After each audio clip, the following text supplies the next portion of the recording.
Several years ago, during high school, it wasn't that long ago.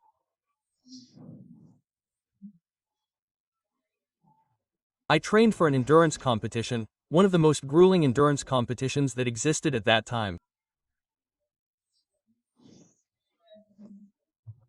It was an intercollegiate competition that we belonged to or participated in. Schools that belong to large holding companies or multinational companies. They were multinational companies from Argentina that also had their own high schools. One of them was called Flandria, another was Four, and the one I was in was Werner von Siemens, which was a technical telephone school. I remember that we trained very hard. We pushed ourselves to endure the fatigue of a marathon that was going to last 3 hours. So we trained for more than half a year.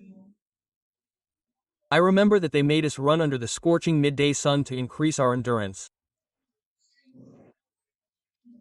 We would run several miles until we completed, I remember, a complete lap of several blocks of an old German club near the school where I was studying until the day of the marathon finally arrived.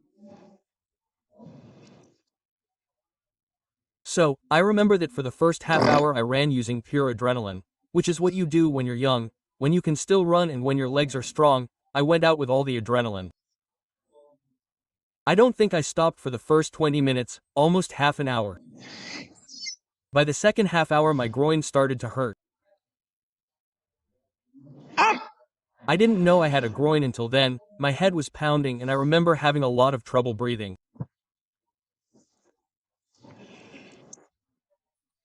So when we had been running for about an hour, some runners started to fall behind, exhausted.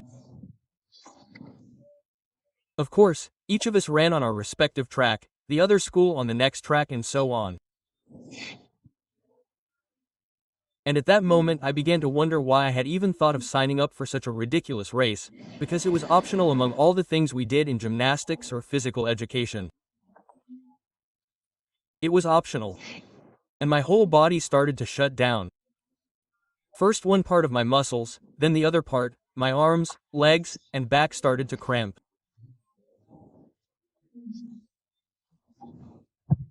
And at the precise moment when I was about to give up, to give in, to say, I can't do it anymore and abandon the race like my other teammates had done, I remember the coach who came to the track. His name was Baswaldo the coach. The coach didn't follow the story, but since I remember it I wanted to mention it in case you're still watching me from somewhere in Buenos Aires. He came to the track and shouted, "Gel, don't let me go, you trained for this moment." I had never seen it that way, because all training, it's true, had been for that precise moment when you run out of breath, when you come up against what marathon runners call the wall, where you can't go any further.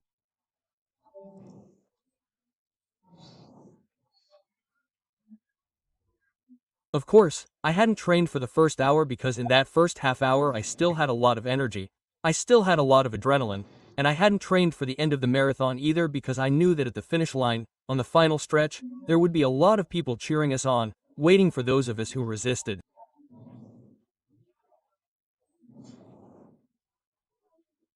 Of course, training, as the teacher rightly said, was for that moment when there was no one else around, no people cheering me on, no noise, and the players were becoming fewer and fewer.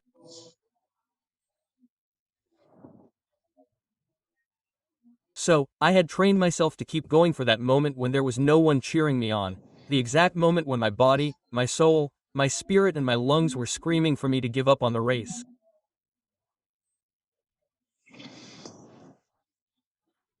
And that was precisely what I had trained for almost a year, almost 10 months. Train for vacation. Nobody says, I'm practicing for vacation. Well, some people have the gift of vacation, yes, but most people don't train to take a vacation. Nobody trains to take a nap. No, you don't prepare for those moments that can be pleasurable, no. You prepare and train for the moments when you're exhausted and fatigue destroys you, it finishes you off. You train for the exact moment when you want to give up everything, explode, collapse from exhaustion and throw yourself to the side of the track. That's why I remember Professor Gebel's words. Don't give up, you train for this moment. Those are the moments when you want to give up and you know that training makes sense. Because that's why we listen to hundreds of messages or sermons in life. We read dozens of books, we pray. Why do we do all that? So that when you're out of breath you don't give up. That's what you train for, not for the good times. I realized then that if I dropped out of the race I was canceling throwing away hours of training. All that training I had done would have been for nothing. But suddenly, when I heard the teacher's words, I remember as if they had added nitric oxide to my body. Suddenly, hey, do you remember Pupil Marino when he ate spinach? I felt a superhuman strength that to this day I don't know where it came from. I had renewed vigor and although I confess that I was among the last stragglers, the first ones had gone to lunch, they arrived home and I was just arriving, I didn't give up the race and I crossed the finish line.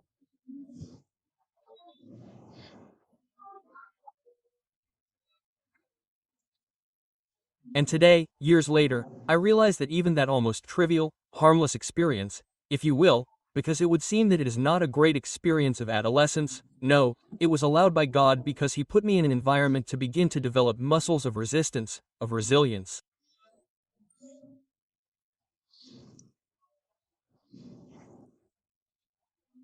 I reflected that many of the disciplines that I rely on today in my adult life were formed during those early years of childhood. And this goes for everyone. There are many disciplines that are our pillars in adult life, I insist, that were laid down there when we were children. So, we can all choose between turning our past into a great teacher that it left us with or letting the past become an executioner. And as I always say, continually regretting what we lacked, what we didn't have, the love that was left for the poor house, for the brothers we had, etc. Or one can say, no, that past served as my teacher so that I could be part of who I am today, the adult version of who I am today. Romans chapter 8 verse 28, Paul writes to Rome and tells them, and we know that to those who love God, all things, all, not just some, not the good, not the best parts, the best fragments, all things will work together for good. And he clarifies the clause, the fine print. It is to those who are called according to his purpose.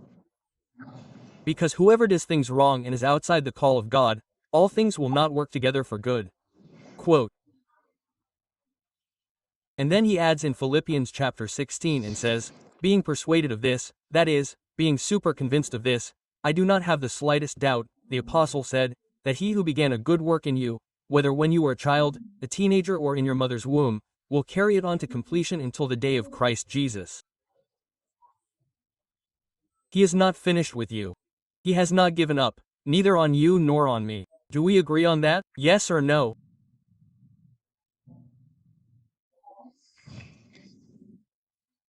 Now, the point is that I maintain the idea that there are more and more people, I don't know why, it is an idea that is becoming more and more entrenched in my neurons, that there are more and more people who are running away from hard work, from effort, from endurance in the marathon of life, from sweat.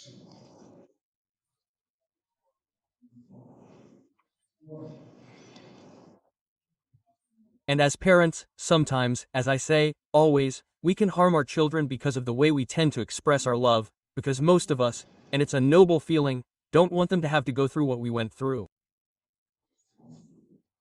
We want to spare them the adversity. We don't want them to go through the sacrifice, the pain, at least not the same pain that we experienced.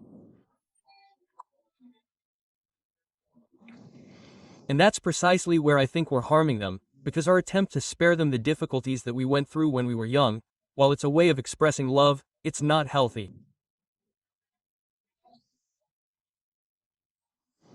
And yet, most of us do that. We want to protect our children. From the moment they're in our arms, we say, we don't want anything to happen to them, we don't want them to suffer. And we have a girl and we don't want some shameless hustler to break her heart.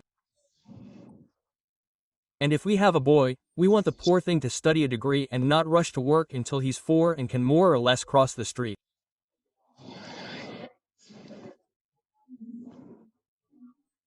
So we go through life raising these children who are now adults, shielded or in a kind of glass box, and we unintentionally raise a vulnerable generation to whom we tell how wonderful they are, how talented they are, and most of them have never gotten blisters.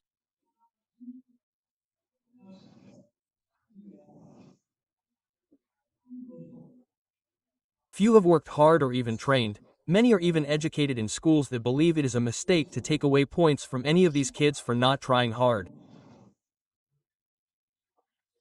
I know a lot of schools that say, no, no, no, that's not our educational system because it traumatizes them psychologically. So, many of our children have never been, for example, taken off a team because, well, the important thing is to compete, not to win. And sometimes they are terrible, and even if they try a little, I know schools that give everyone the same trophy so that no one feels bad. Everyone is going to get a trophy. Who? The one who ran, the one who didn't run, and the one who stayed home and called in sick. They get a trophy for having run. If he didn't win the big prize, but he still doesn't care. Because he says, no, it's just that if we don't give everyone an equal trophy, they could get traumatized. So we foster a generational addiction to acceptance.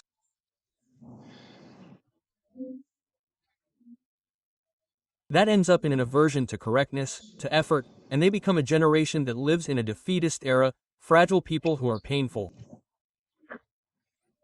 I'm talking about me, I'm talking about our children. We expect to have a thin body, without effort and without exercise. That's why there are so many commercials on television. Call now.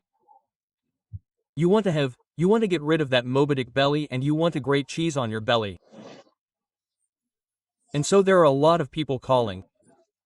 Those products are sold. There are women who put on the tape like this. No, you have to keep your mouth shut. It's not about putting on the tape, keeping your mouth shut, and letting go of the ravioli. That's it, nothing more. So, we either want new cars and houses without thinking about the debt we have to take on, and then we go through life demanding that love, school, and parenthood be easy. And nothing is easy in life. There are employees who, if they are asked for extra hours, feel pressure from their employers. They are being exploited. I recently read that there are sociological studies that say that those born, I think I told you about this on some occasion, those born between 1990 and 2000 are considered the crystal generation, which, I repeat, are our children, Generation X, who, like most of us who have gone through many hardships, feel it is important to give our children everything they need to have a better quality of life. Is that wrong? No, it is not wrong. I repeat, we do not want them to suffer what we had to suffer. However, that brought a problem. They are more carefree, more fragile children, who believe that the internet starts and grows under a tree, that toilet paper is stored on its own in the toilet paper holder, who believe that someone pays for the electricity, someone pays for the gas, I'm leaving here to live alone. They have no idea.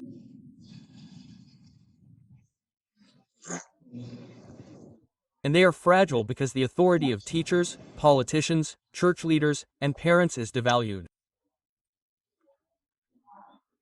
There is an overprotection of parents that causes authority to begin to devalue. Then there is a lack of empathy for others, little interest in reading. Our children no longer read. Looking at their cell phones is not reading. Scrolling through Instagram is not reading. Reading headlines is not reading. There are children of ours who won't pick up a book even with a court order, much less the Bible.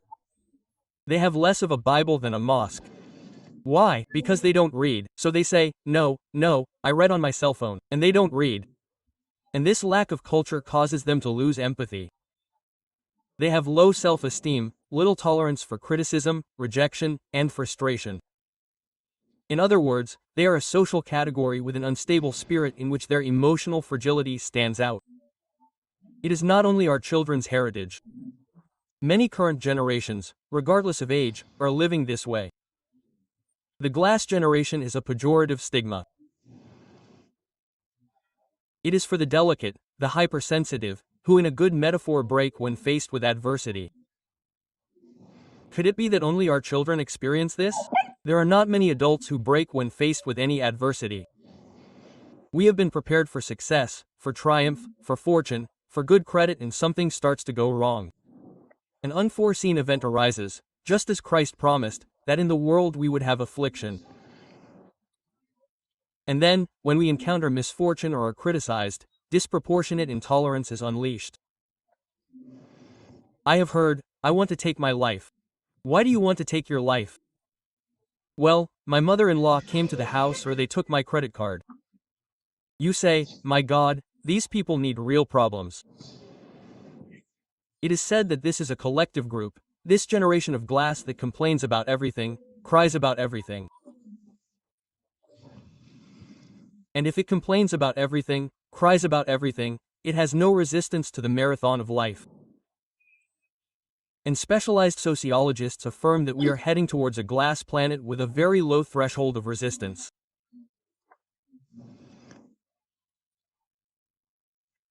Everything that we went through as parents and endured when we had to ask for credit at the store, or when we had to eat skip meals, or when we had to pray to Christ so that God would provide diapers, our children will not be able to endure. Something as simple as this is going to break them, because they will understand that the devil got angry, that God abandoned them. The threshold of resistance is very low. And a humanity that does not want to earn anything and that complains about everything is condemned not to endure, not to reach the end of life. Note that some cannot be spoken to even in a louder tone than normal because they will discriminate against you for being so mean. They report discrimination and mistreatment. So, family authority, institutional authority generates rejection and frustration. Think back to those of you who are more or less my age, who are over 30, think back.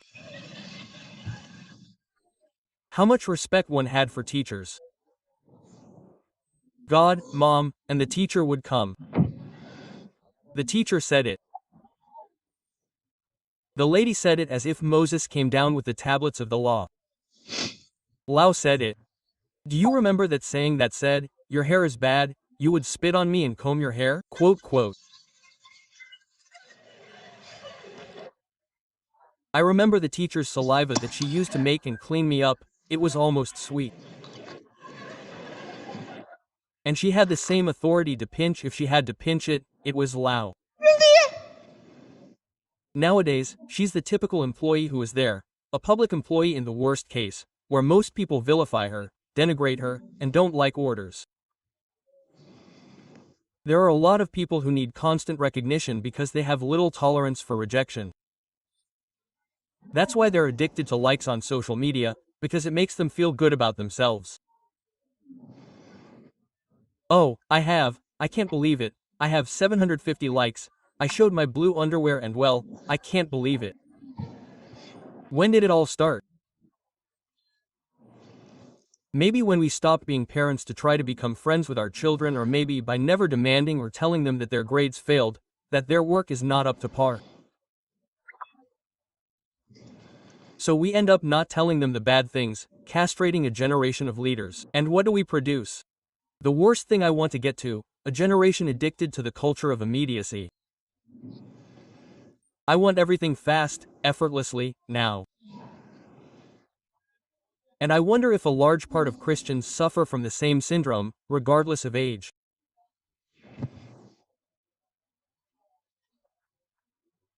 It doesn't matter if we're 90, 60, 50, regardless, because we all love promises of blessing, we love empowerment, and we hear little about the struggle, the pruning, the trials, the shaking that God told us about last weekend, the growth process that life is.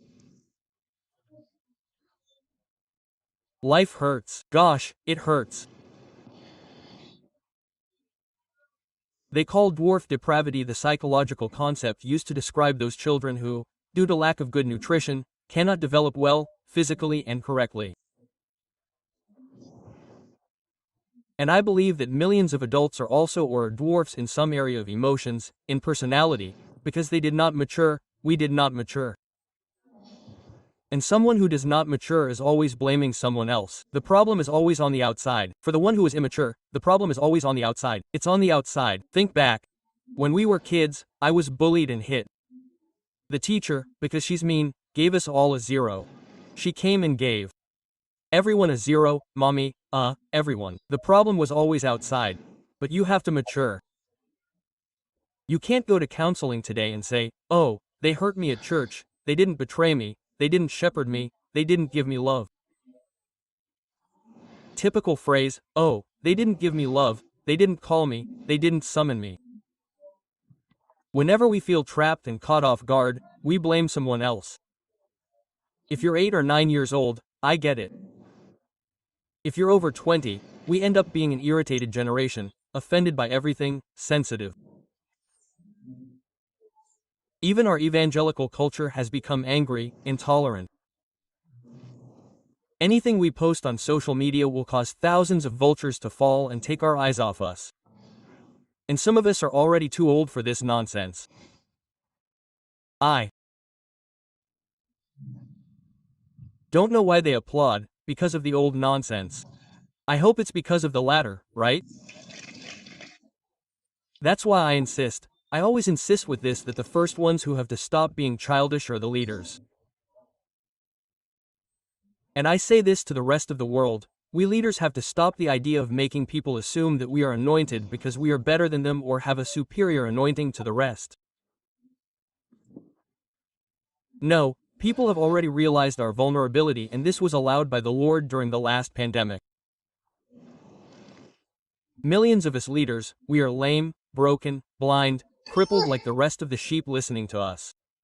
Don't act like super sheep. And many leaders get tired of putting on Superman suits. We're fed up with the boots, the cape, and especially the theatrical tricks to disguise our true identity. We are nothing more than men or women, as the case may be, who are tired of hiding behind a cape. We are just people who are being trained. And if we want to be true servants, we have to take off the diapers, the Superman cape to pretend what we are not, and put on the armor of Jesus Christ. No.